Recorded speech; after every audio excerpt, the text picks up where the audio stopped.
Shoot the Breeze with myself and guests as we deep dive into some topics that may just pin your eyelids right back.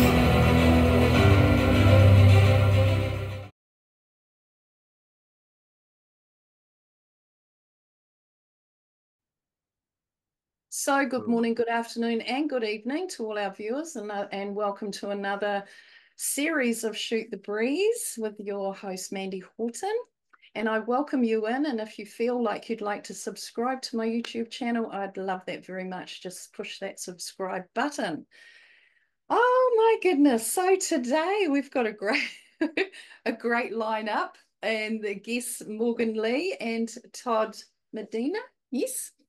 And I am really excited about this conversation because we've talked in general around many things, but one of them being the concept and label, as we call it, the twin flame thing. And we have our views around that, and we'd like to share a little bit of that with everyone. But just introduce yourselves, if you wouldn't mind. How would we introduce ourselves? I'm Morgan. This is Todd.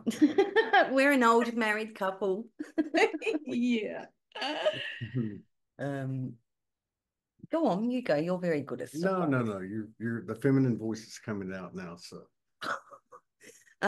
so you want to say? Okay, so we've been together almost 9 years. We call ourselves I guess, well, we don't call ourselves anything, but I guess you would say we're one of those relationships that are trying to be conscious. Yeah. And I think you can tell by how much you go through to get there, to keep returning back to love and keep returning back to love and diving down and looking at all your duality, polarities, shadows, everything, and keep finding your way back to love. I think that's who we are. Do you want to add to that? No, I think that's good. Yeah, that's good. I mean, given the circumstances, everybody's going through relatively the same thing, and there's, their own versions. But I'd say that aside from all the ascension related stuff, yeah. On top of it, yeah, for sure. I'm just moving my chair a bit more. Beautiful, and it is about conscious union, and that's, I think, in respect to the ascension descension. I call it a descension ascension because we're ascending this form into the higher frequency, and our higher being is already descending. So to meet us here, so for me, that's the way I see it. But in that too, what it is creating is more awareness around definitely ourselves, but also relationship and how we relate to everything, really, even the tree, the blade of grass, whatever it might be. In the way that we relate to everything. And this is bringing that awareness more so into those places for us, as to our reaction to things, to certain people, to certain situations, and how we may have reacted in the past, and how can we now change some of that if we weren't happy with it. And, what does that involve? And a lot of it's been the ancestral clearing, ancestral patterning, all of those things. So it's been a huge ride and a awesome journey. I'm one, here in New Zealand, we have the haka, the All Blacks would have brought that around the world. And my haka has always been bring it on. If there's something that I want or need to see within myself that is blocking or holding me up from stepping into my best life and best version of self, then, bring it on, show me. So I'm always been that girl that just jumps into and let's run into it rather than away from. So others don't quite get that sometimes with me, but I've loved this time. And I knew when I was a young girl, birthed in here as a very young girl, I knew this was why we came in. And so I was sort of twiddling thumbs, waiting to get to this point here. And yeah, it's been a very, very interesting thing. It's very interesting watching it unfold and how everybody's dealing with it in their own way, of course, but the different understandings around it as well. All of that. But you came together as a couple, yes, and then you've had time outside of the relationship, like separately. You've been a distant relationship for a while, and then it's been now bringing it back together, which you've managed to do. And I have to say, I'm so happy for you both. And so, tell us, if you wouldn't mind, just telling us a bit about that and what your, I don't know, your idea around it all is. What was that journey about? How did that roll? I suppose. Go ahead. No, you go. I'm going to finish it.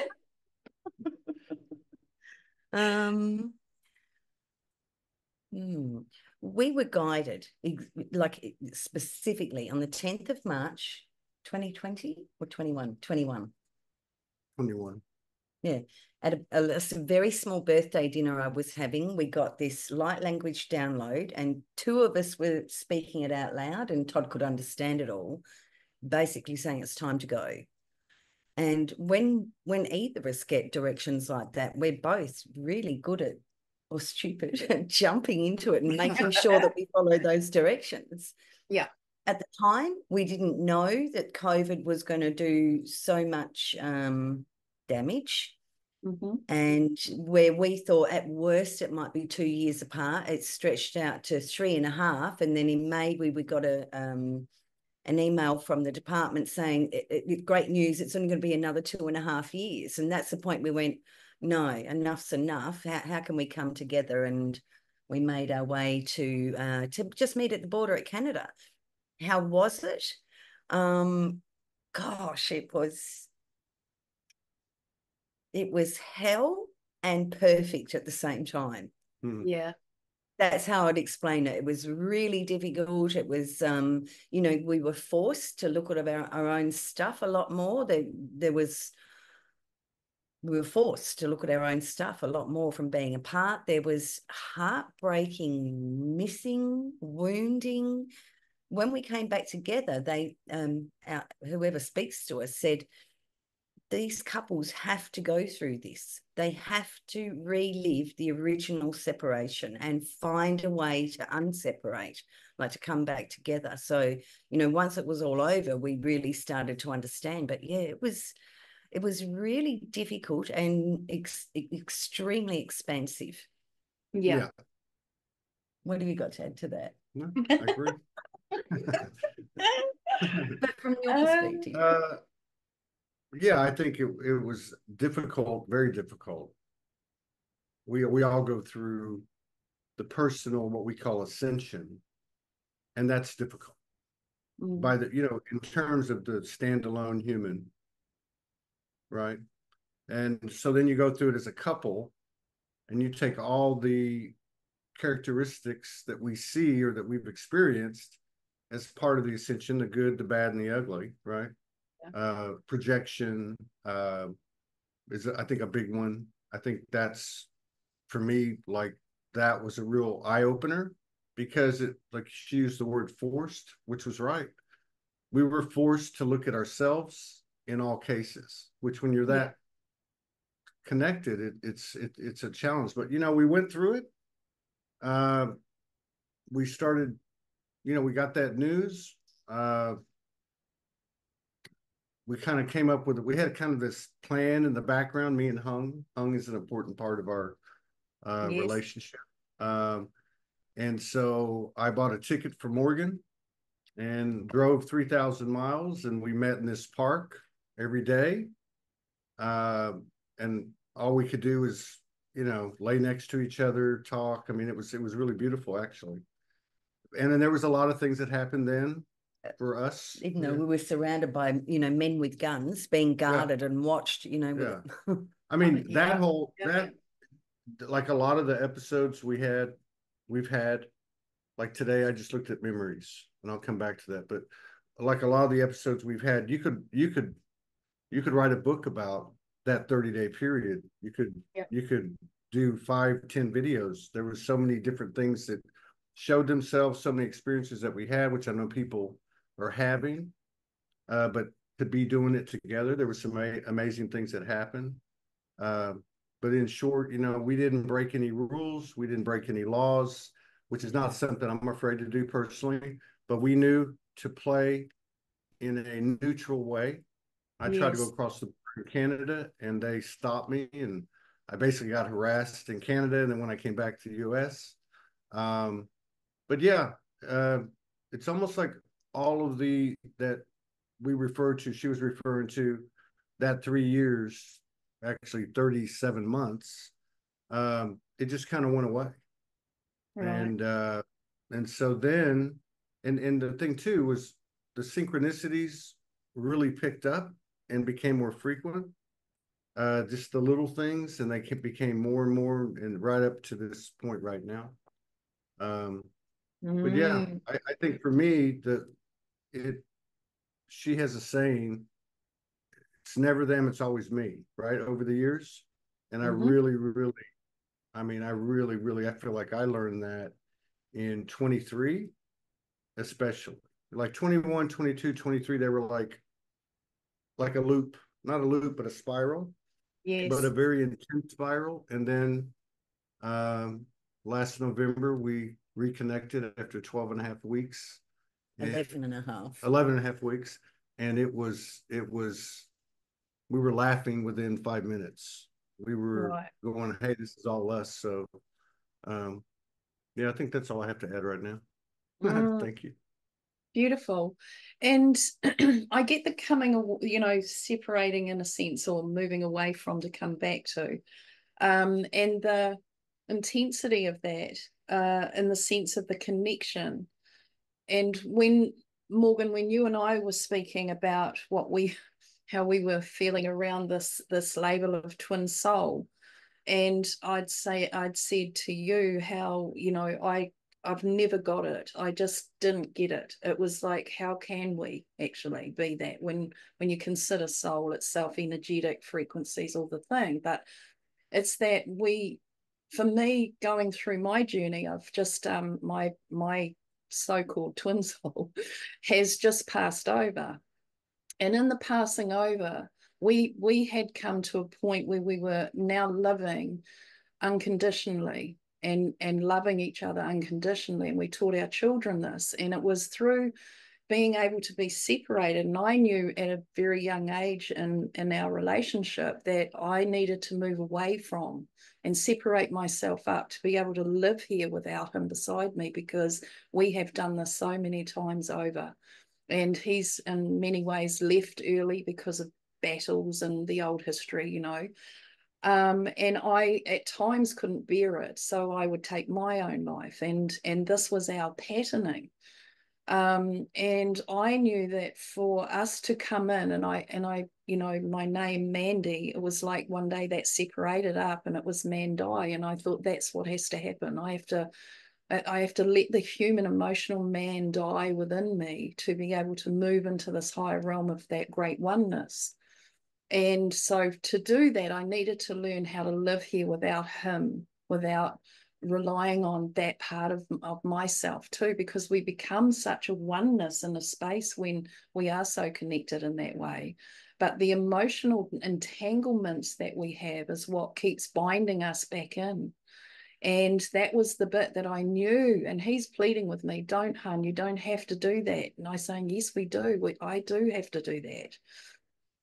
Because I had this deep, deep grief around sadness and the grief around his always leaving. I just had that from his death many, many times. And I thought, I've got to get out of the death thing. It's not a death. There's no separation. I knew that, but in me was so emotionally tangled with it. So over the years, we lived separately on the same island, but other ends of the island, for us to be able to, me particularly, do what I knew I needed to do. And through in that, there were others that might have come through our lives, but they never, there was always this knowing that actually she has the place beside him. I might be in his life right now, but she's got the place beside him. And somebody said to me at his passing, you were always known as the queen, his queen. There was nobody else was going to take that place. And I always felt for the other woman in his life, but they just knew, and that was just how it was. But everyone just took up their place too and accepted it, which was amazing. But in the process of that movement towards his leaving again in the physical form, I went through a process that happened after about 3-4 hours after he passed. And that was when I realized the intensity of what we'd done. That was that I all of a sudden got into this feeling like as though I was going to pass out. And it lasted like for a while. And I thought, well, I'm not passing out. What is this? You know, this is a really weird feeling. And I don't know if you've ever had, I'm sure you have, had spirit move through your body. And it's like they cut your life force off for a second and you feel like you're going to drop to the ground. Then, of course, they've moved through so fast that you come straight back into your own connection in life again. But it was like that, but on a lengthier space and not actually going out. And I thought, gosh, what am I doing? Am I actually leaving? Am I creating a situation now within my form where I'm going to go with him now? And I'm trying to ground myself back in more, saying, no, you're not doing that this time. You know, having this talk with myself, you're staying here this time. That's not what you're doing. And a big knowing within me knew that that wasn't what was happening. There was something else. Anyway, eventually it passed and I got back to feeling okay and all this. But as I asked, what was that? I got the essence of him leaving my form. So he was so much a part of my cellular everything that his essence was still needing to move through me and off. And this was that happening. And I just thought, this is done now. We've moved ourselves through to a space now where we can evolve more through to this great oneness that we knew we were in the source space. But what we'd always been is such an entangled mess of emotion from our human experiencing.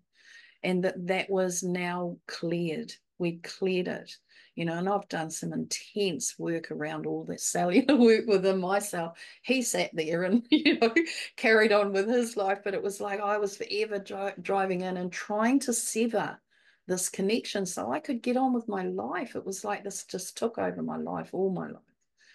And even before I met him, I knew, and I told my mother, I said, I'm meeting this man and I'm going to be 20. I'm going to meet him. We'll marry at 25. I'm having a child to another man that's just seeding this because he can't have children, my husband. And that was exactly how it played out. I knew the town he lived in. I knew it all. It was just, I had to just action the process of going through it. But it was painful. And now I know, like more and more I see this, and I started writing a book a while back, but I knew I couldn't do any of it until he passed. Now I get why.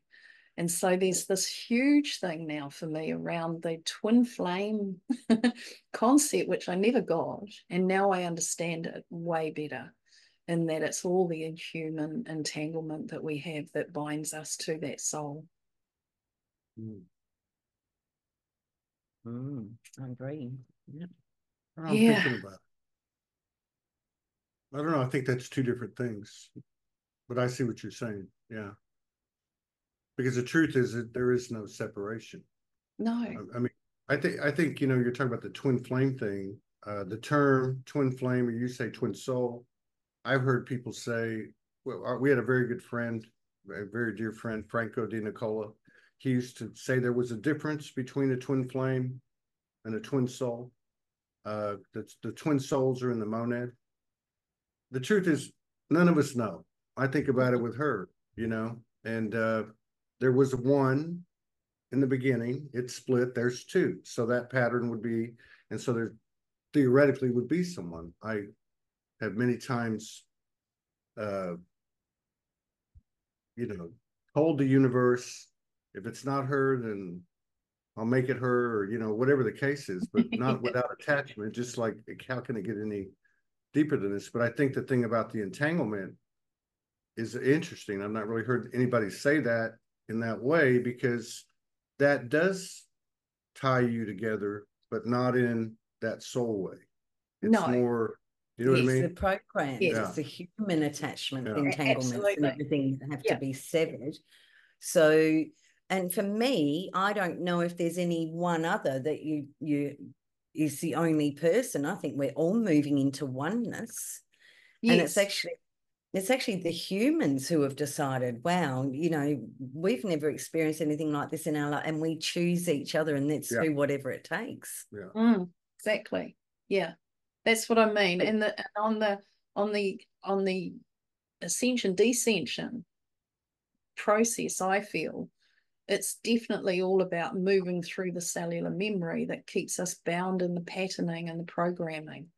That stuff there, unplugging ourselves from all of that program, which takes us in back into that great oneness, which is where we came from. So if we look at the 13 codes of ascension, you know, the 12th code was that we were co-creating together, but by default we didn't realize we were doing that.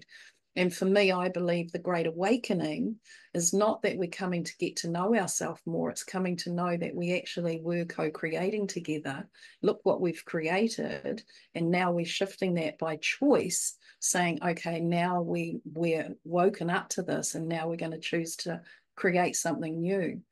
And so for me, that's what I believe the Great Awakening is, because many of us have already know who we are. We've already been on that trip. There's many finding that journey as well. I get that, but that's not what I believe the Great Awakening is. I believe it is that we've realized we co-create together. And now that we are realizing that and we're now creating something new, which is this new world that we're talking about, and that we are actually creator beings, and that we have choice. And on the 13th code, when you look at the 13th code of ascension, it's that we were one, all one together, and we're going back to one. So that's the way there, is by releasing ourselves from all the emotional entanglement that keeps taking us back into the same old.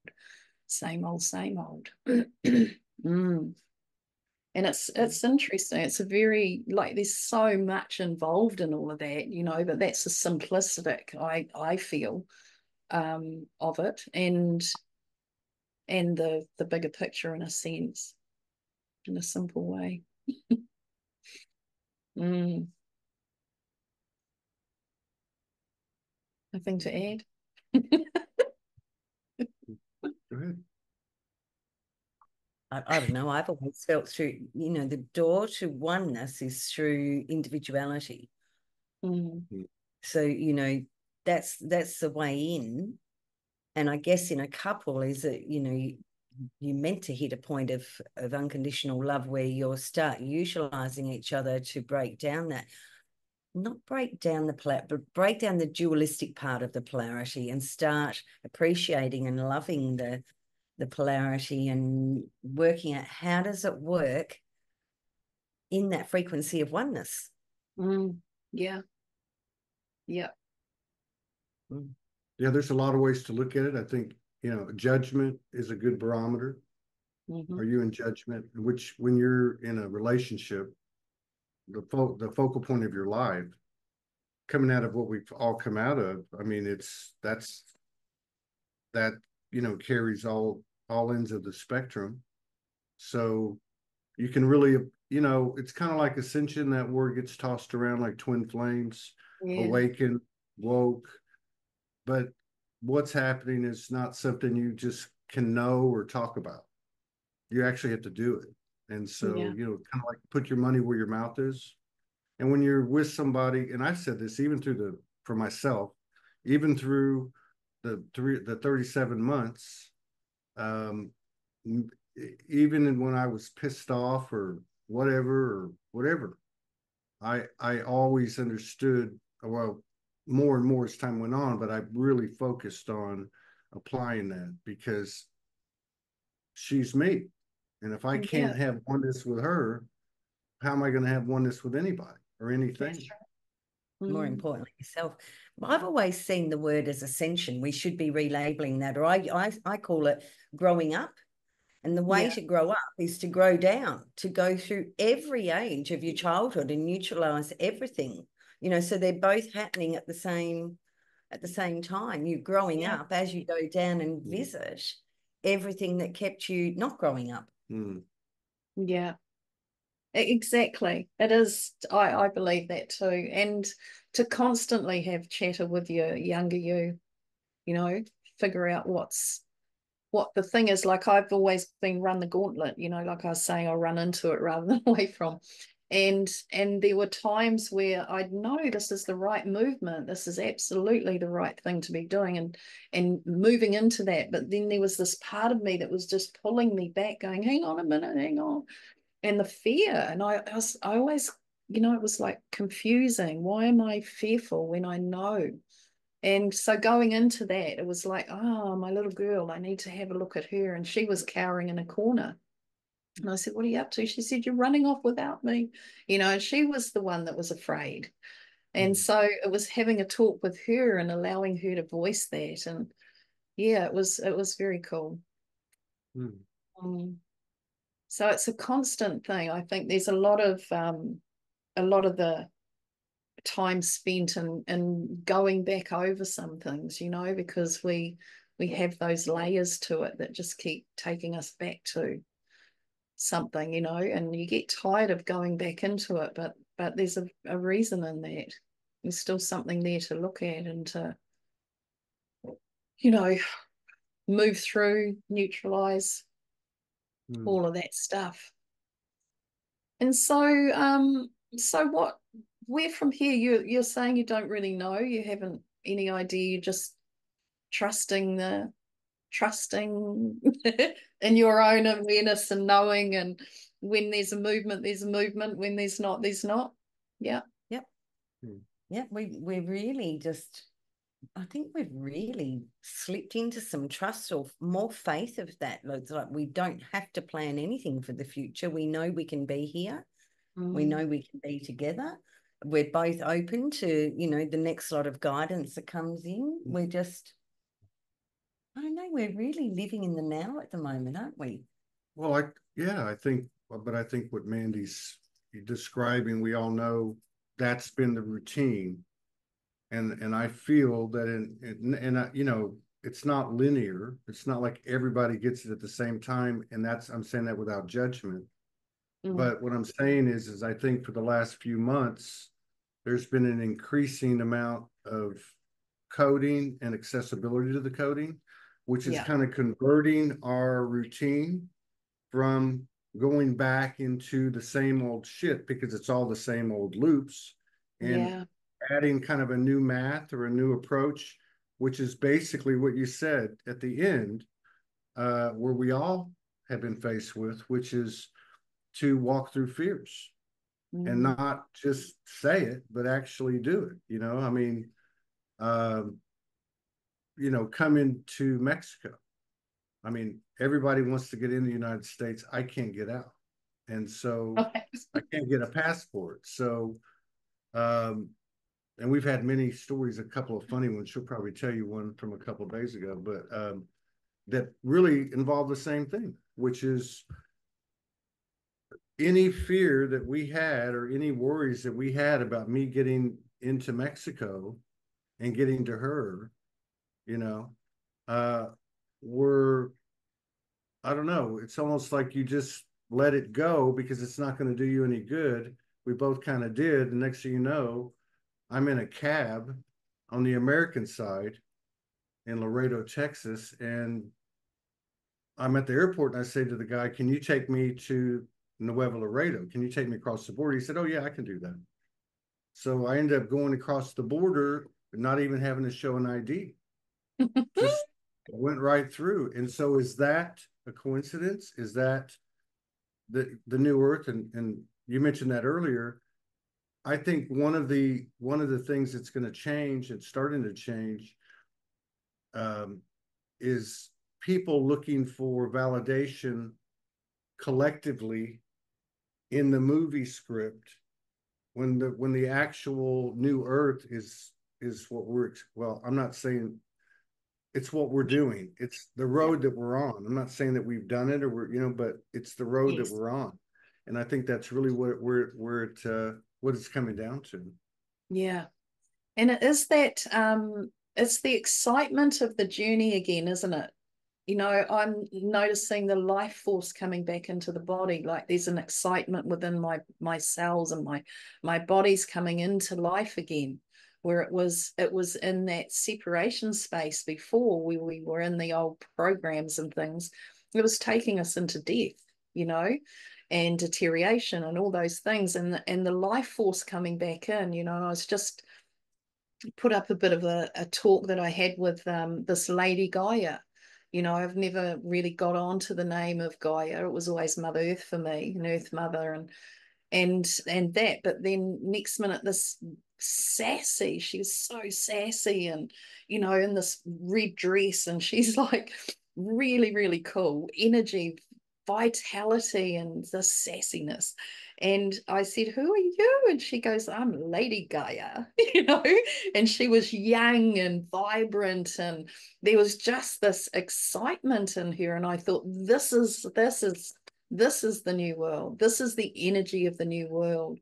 And it's that thing where everything just flows and it opens up for you. And when you, like you were trusting, you know, staying out of the fear and the doubt, and it just absolutely unfolds in front of you what needs to happen next and what's required to get you there in the best way possible.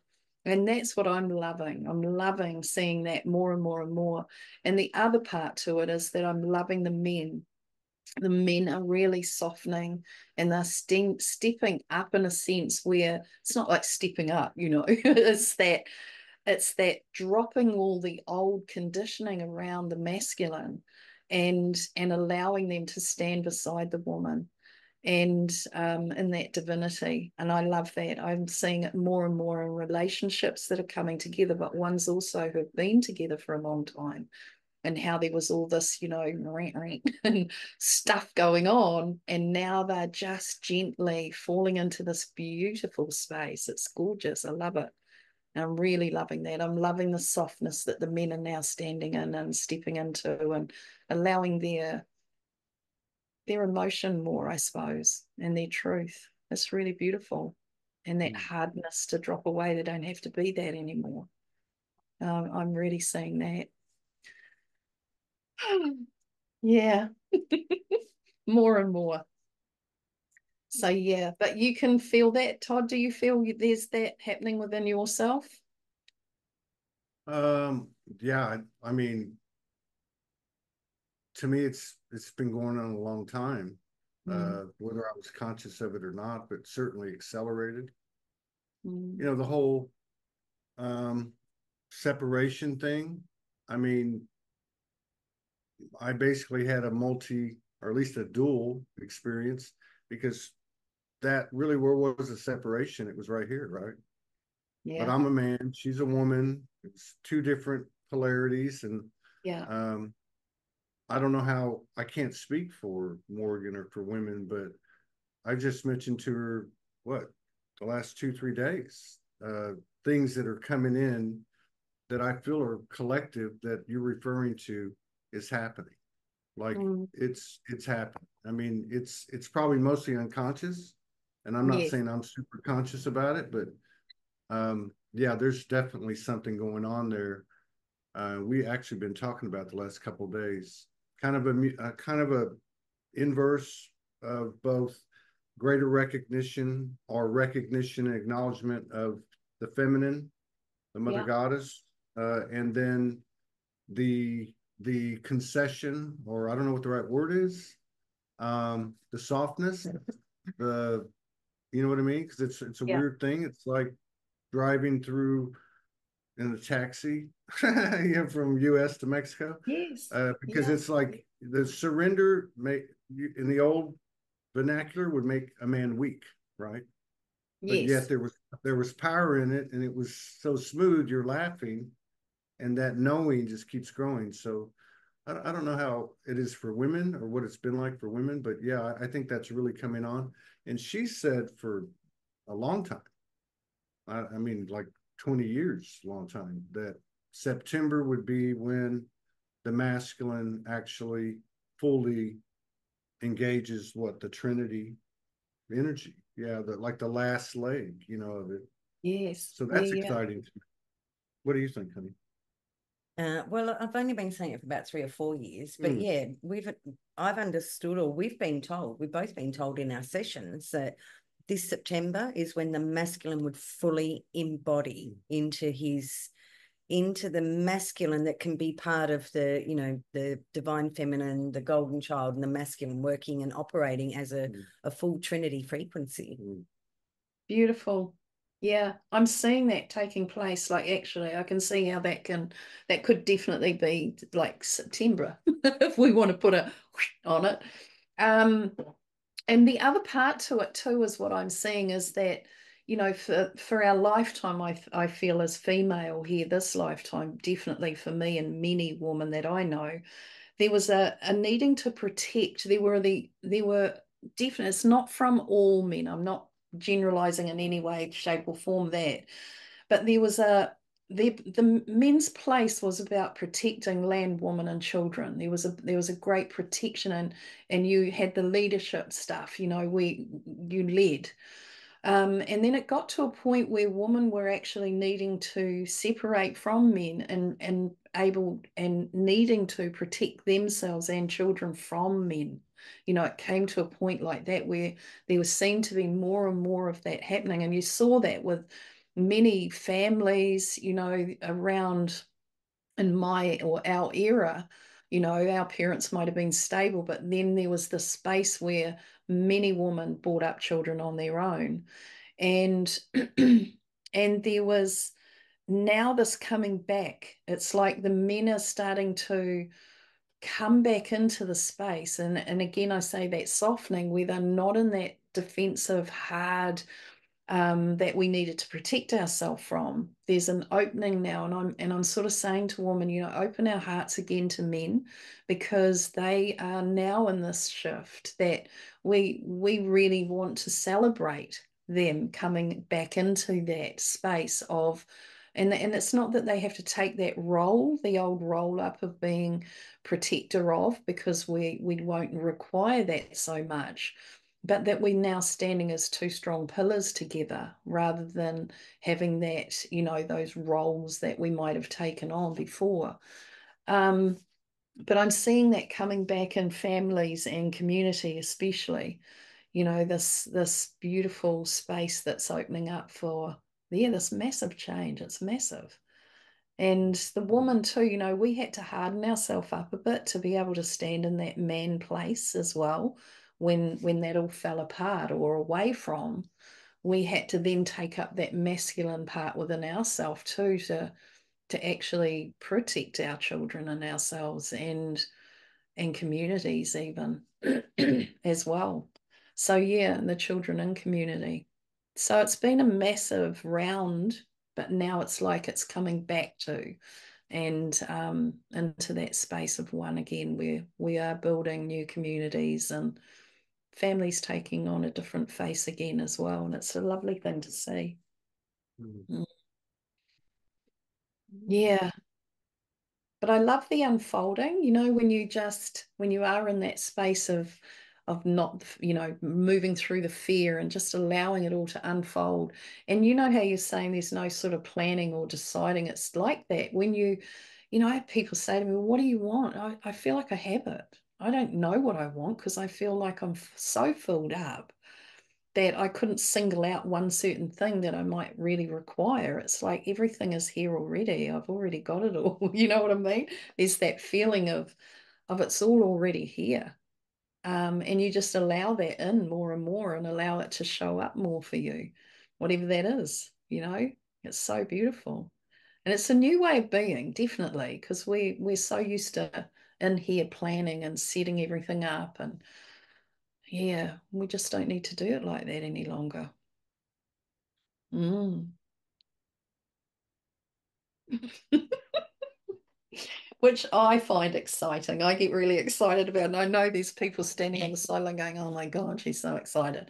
And they're not, you know, because they're in this fear and this state. But I'm being really excited all my life for this life. And here we are now in this space where we really have the opportunity to build and create, you know. And I know we've sort of, for me, I felt like we were in an architectural stage of the new in this last year particularly, and now I feel we are, because, you hear there's all this energy coming in, and it's going to, bring this on and bring that on. We are the energy. We're the ones that activate everything that's going on there.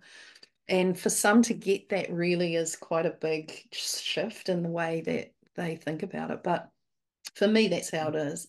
And so therefore we've activated this opportunity right now where we're really moving through a time into a new, we might call it timeline. It's not quite like that, but the newness within us that offers this quickening now. It's like a quickening, acceleration. Yeah. It's pretty cool, eh? Aren't we just wonderful? We're such a magnificent being. Honestly, we are. And it's fun when you realize and really get how it works and how we work, how we are, what we are actually, and really allow that to be who we are. Play it out, actually be the magnificence and create the magic. And it's very magical without being woo-woo. We're long past that now. Yeah. Yeah, we're more like 14-year-olds, aren't we? I meant everybody. Like the woo-woo's just, you know what I mean? It's not going away. What do you mean 14-year-olds? Like, I thought you were talking about us. I said we're like 14. We're like 14. Yeah, that's another thing. We're like 14-year-olds now. Like we're not in the normal template. You know what I mean? It's just that whole thing about allowing things to happen is 100%. And it's pretty cool. Not a lot of discussion, just it's all the way around. Where are we going to live? What are we going to eat? What time are we going to go to bed? What time are we going to wake up? Just no planning. I don't know. To me, it's like I said before. I think we got the routine down of all that stuff, which with all those spirals is competition, comparison, masculine, feminine, right, wrong, left, right. You know what I mean? To a point where I like what she said. It's one thing to know. It sounds like you've had some dimensional experiences and memories of you and your partner. We have too, in a very frequently and also vividly at times. But Todd chose Morgan, Morgan chose Todd. Yeah. After all that stuff, you know what I mean? And to me, that's the part you can't do over. Yeah. All the other stuff's done, or at least we've been given that, or whatever that is. Just like everything else, you can't attach to it, but this is what we're enjoying now. So it's like, what's the rush, Yeah, exactly. That's what I mean. Enjoy the ride, eh? It's enjoy the journey again. It's whereas before we were sort of like, because we were in the cellular memory space, it was already playing out. It was already programmed. It was already like, we might know, like I knew I'm going to meet him here and we're going to get married at this time and I'm going to have this child, blah, blah, blah. It was all mapped out because we had certain things we had to do to get us to this point. Now we're not in the cellular memory, which is when we move ourselves more through into that higher light state within the form. The memory body moves through, moves on, and we move out of the pain body even. Because the pain comes through from memory. So when we haven't that anymore within, the old pain body moves on, and we're in that space where we are creating from new every moment. Right now is a creation of new. We're not replaying anything. It's not going over the old in any way. And that part there for me is what's exciting, because I can feel within myself more and more and more every day, every second, I'm creating from a new space, and that's exciting, because that's that space of, okay, what do I want to experience now? We've experienced all this stuff back here that we know we don't want to go back into, and we're not going to, because we've let it go and we've transmuted everything that tied us into it. But, well, you know, we still might be on a bit of that, but it's like that's not got control of us anymore. And now it's like, what do you wish to experience? And that's what I'm sort of bringing people more into, is that awareness of what is it you wish to experience now? What lifestyle do you choose to live? You know, that's going to be at your best. Like, what, dream big, get the big dreams going on now. It's like we can, because we've got the green light. We've got nothing that's gonna pull the rug out from underneath us anymore, or any of that stuff. It's very exciting. So yeah.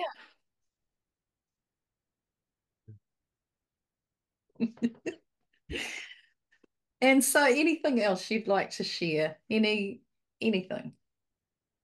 Would you like to share? No, you go. No, I already went. I was talking to her the last time. I don't know. What's been going on with this? We did that live yesterday about the communication thing, true telepathy, all that. Yeah. Telepathy thing, eh? Are you noticing? You will be, of course you are. You're already noticing more clarity in respect to what you're getting through, eh? Like what's dropping in, whatever, however your communication and stuff. Yeah. It's kind of surreal, like a dream, like a lucid dream to me. Yep. More every day, just a little bit. Moments like today, we went out the door on this little Mexican street and this little fishing village, and they're setting up tents and selling fresh, farm fresh produce and all kinds of stuff. And it's just a whole different energy. If everything's upside down, yeah, you look at a lot of different things, but like if you just look at, say, an American who's grown up in the corporate world and the big cities and all that stuff, to actually come to a place now, is this 5D? Is this new Earth? Because everywhere we look, we see those families, we see lovers holding hands, we see people. We go on a walk every morning, everyone says hello. What is that? I mean, is that us? Is that, are we in a different dimension? What's going on? I mean, yeah, I don't know. Yeah. And we spent the first week just in a really tiny little studio, and we didn't care, and we were so excited to see each other. Yeah. And while we were there, we were saying how, it was so hot here, how lovely it would be to have a pool. And like, that was the one thing that we'd really, really like, the one main thing. And I kept looking, there's nothing. And then in the session, I think last Friday night, last Thursday night, the session we did, they said, what do you want? We said, we really, really want a swimming pool. And we looked on there next morning. There it is, only one house with a pool. It's very small, and it's there's no indoor living. There's the lounge is outside, the kitchen's outside, the bedrooms are inside, but we got it. We got what we wanted, and they keep saying, just keep asking for what you want, and especially if you're both unified in that dream that you'd like for yourselves. Create it with the golden particles. When you're kissing or close or whatever, and those golden particles come up, send them to what you want. Absolutely. Oh, I love it. I love that. And I've rolled like that all my life. It's like you just, and that's what I kept getting told, that ask and ye shall receive. It's just kept being brought back to me all the time. But now it's quicker. It's like showing up way faster, because we're showing things up faster. But same thing for me. I've been here with my family. My daughter and granddaughter and partner have been living here with me, and I'm now at a point where it's like, I'm ready to have my own space and all of that. So just the other day, I knew this leap that we're in, it was like, move now, it'll just happen right now. And went and looked at two houses. The second house I knew as I drove up, I thought, this is mine. They've, yeah, I'm on the short list. I know it's mine. I know I'm moving in. It's empty. It's all ready to go for whenever I'm ready to go. So it's like, that's how fast it's moving now. And it's right where I want to be, on the beach and, all of that. So it's cool fun. I love it. I love it. And like you say, Todd, is that your world? Yes, it is. Is this the new world? It is that. I only see what I see as being a part of what's my frequency, if you get me. It's like I don't see the violence and the anger and the stuff that's going on out there. I know it's going on out there. People tell me, but it's not what I see. I do not see any of it in my world at all. It's only that I see love and smiling faces and beautiful communities coming together and families reuniting and coming together and children prospering in their growth and families doing the same. It is a beautiful thing, and it's happening quickly, like really quickly. Yeah. So bring it on, I'm saying, bring on more of that. And of course it will, because we are that. And that's what we're living in now. And yeah, this now moment. It's beautiful. Is there anything else you'd like to share before we sort of sign off, or anything? A last message to the peeps out there? No, I did last time, sure. You tried that. I don't know. I don't know. It looks like with us,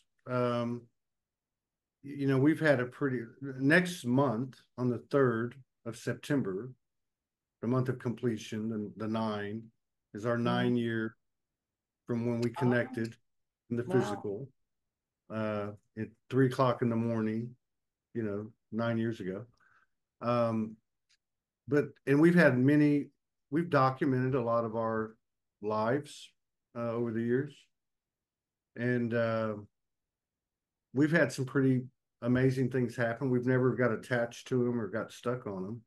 Yeah. But just as a point of context, we don't really, letting go is letting go. So it's like, truly the planning, you're not planning anymore. So there's no future narrative. There's no past narrative. There's really no present narrative. It's just, this is what it is. And so it's I think, like she talks about, we're getting used to it. How does it work?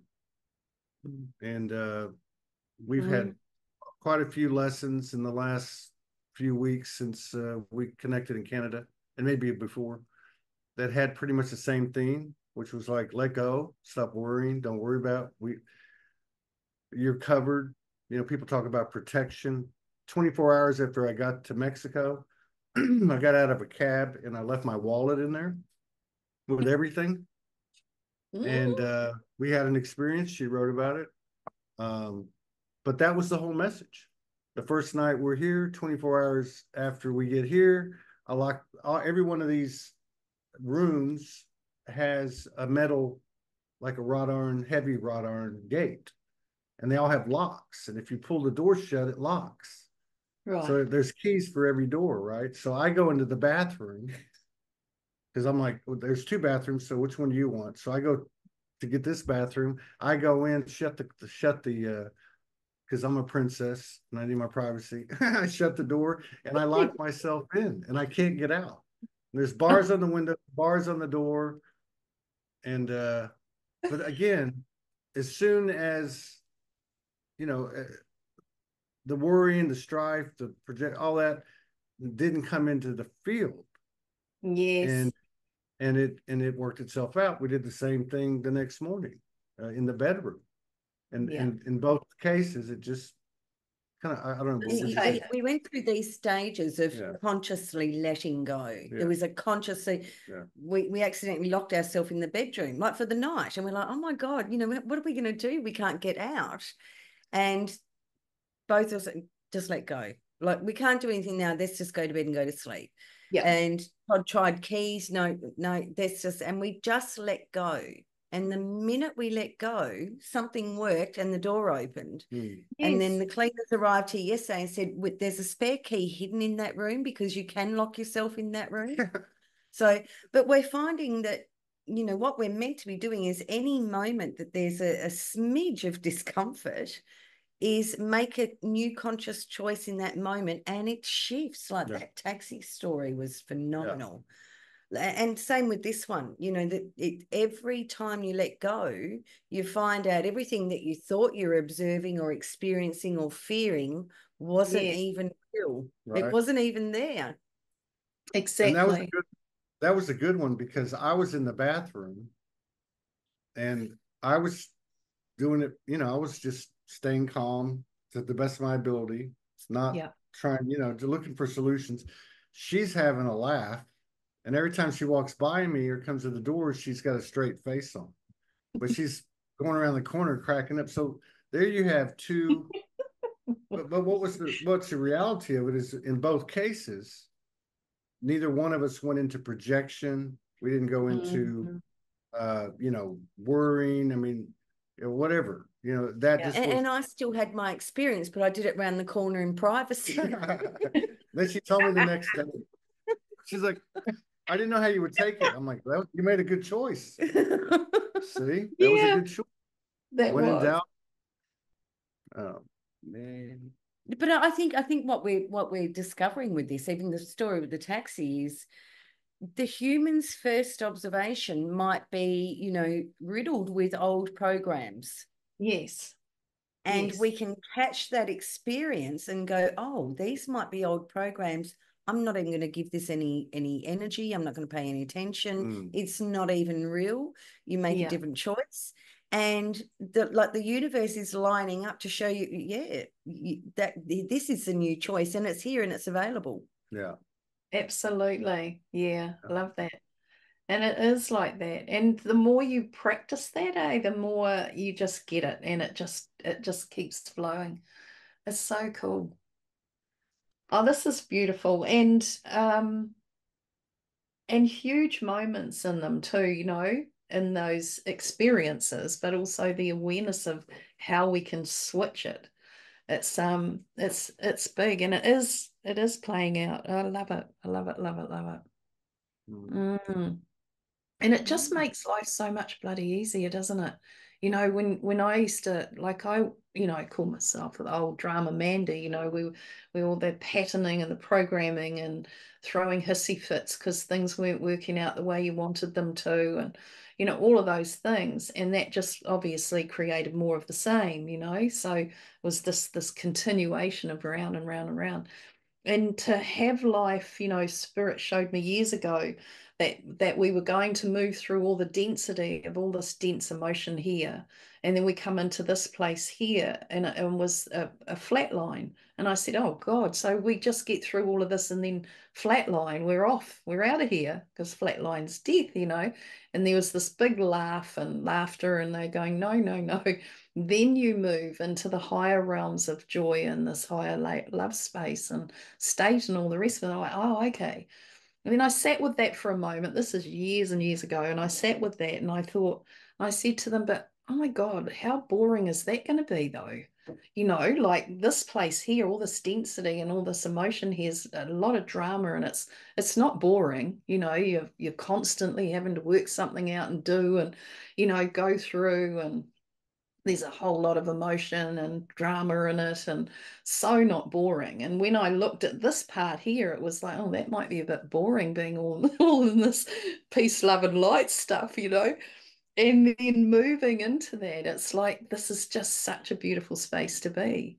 There is no drama. It isn't like the old drama, and it's not boring at all. It's peace. It's such an inner peace in there. And I, you know, see people in this lower state, or not lower state, I don't like high lows. It's not about putting anyone in anywhere, but it's in that space of the denser emotional patterning that we all run.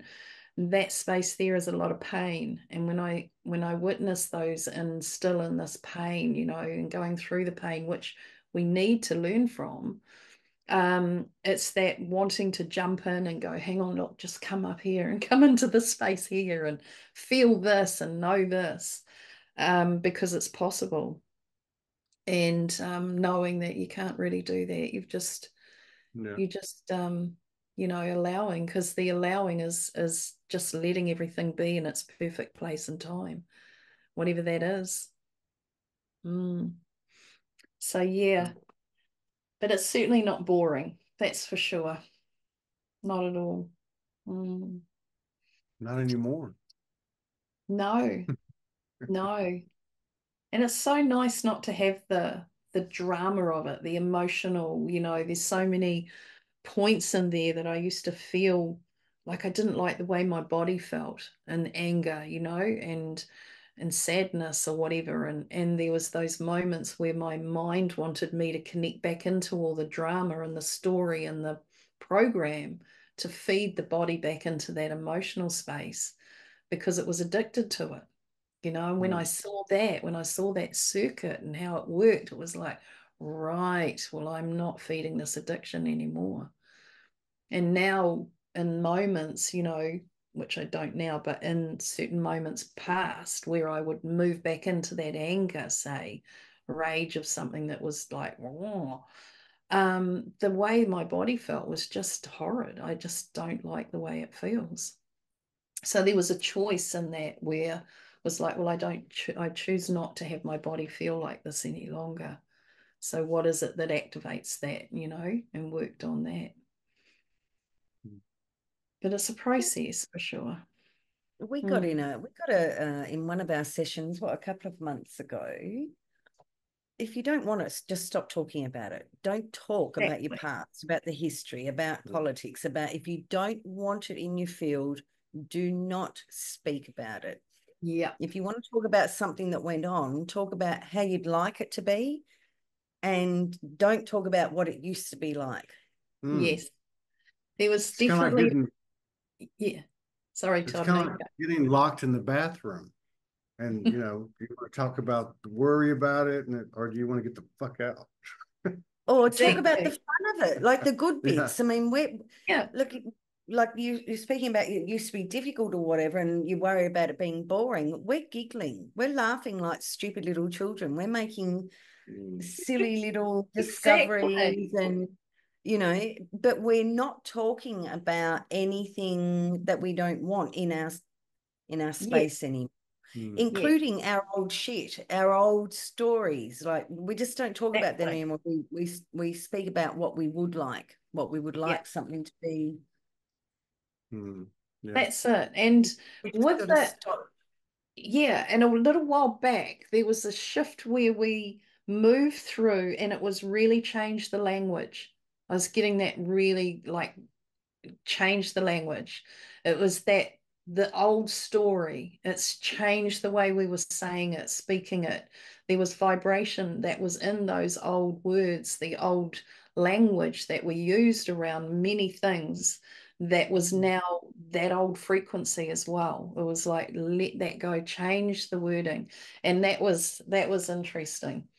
And listening, it's like speaking about men, let's talk about how wonderful they're being, how yes, absolutely, how loving they're being, how supportive they are, how they'll turn themselves inside out for you, not what we think that they used to be, because there's a whole bunch of things that we used to be that were part of that as well. Totally that. So more conversations about all the yummy stuff, all the good things and the magic and the surprises and the fun and the joy and the laughter and everything.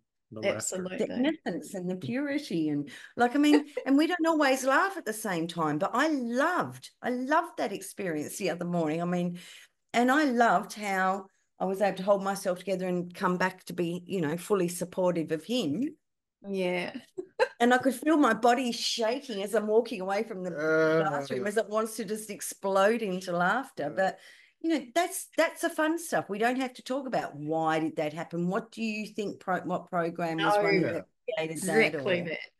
Yes, because automatically that's all shifting with the laughter and the positivity that's being motivated in it, That's and right. the joy of it. We're all writing new code. So let's stop Exactly. pressing the old, record or not play button of the old codes and just say yes to the new code and share the new code and be the new code. Yeah. Oh yeah, for sure. Stop pushing replay and go live. Do you laugh at me when I don't know about it sometimes? I'm sure you do. Probably. I haven't in quite a while that I can think of. Probably, but I haven't. I can't remember anything that you've done recently that was silly or funny. Well, we usually both do. Yeah, I have. Like Hawaii. When you lost your top and your phone and your glasses, or any number of other things. Yeah. But it is like that. I think we learn to laugh at ourselves more than, I used to be very defensive if anyone laughed at me when I did something that like mistake, whatever looked upon as that, and somebody would laugh at me and I would be very defensive. Whereas now I just laugh at myself. Yeah, I think it is laughing at yourself. You know what I mean? Mm. Like that wasn't the only time. Oh, the taxi thing. I laughed while it was happening. I was I was in, high energy, running and in the middle of the night, sweating, and go to the ATM, it doesn't work, and hearing. That's another thing I would say too is she mentioned it kind of in what she was saying is we're being told, it's being confirmed, and even for precognition, it's happening.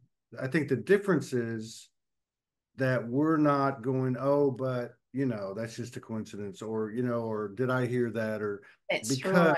there's more momentum. And that's the crazy thing. Neither one of us is stressing. It's not like we're exerting ourselves and depleting ourselves. We're just here.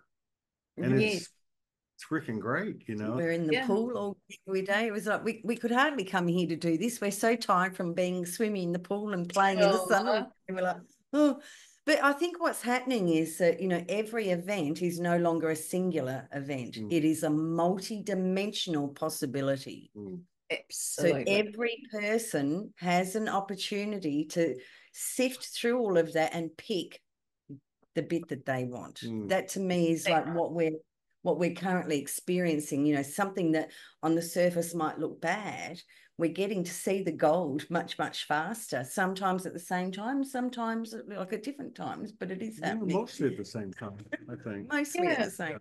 But like the taxi thing was the same time. Pretty much. It was. Well, not really, because I said to you. No, I know, but I'm saying for the most part. Yeah, it was close. It was like, let's wait 5 minutes and do nothing. And we waited about 3. No, you waited about 2 and then he ran. And then the taxi driver turned up like 5 minutes later. Yeah. But I think this is what's really happening. I think, we are living in a multidimensional universe or world where we're attempting, we're growing up or ascending, descending, whatever the words are, to find this whole, like a kaleidoscope of possibilities.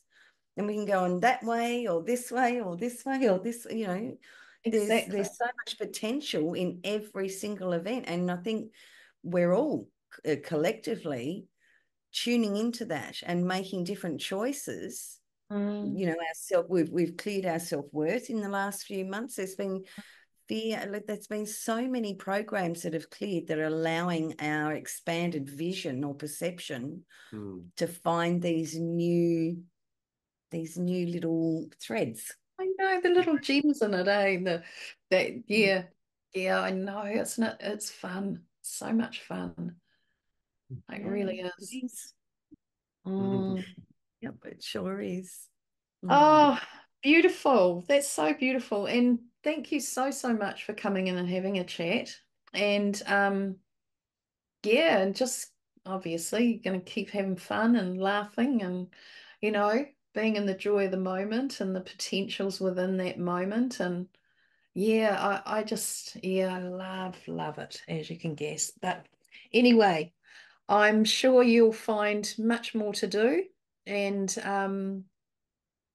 yeah, keep smiling. Thank you for having us on. Thank you, Mandy. Oh, Thank you're you. so welcome. Thank you. All right. Take care.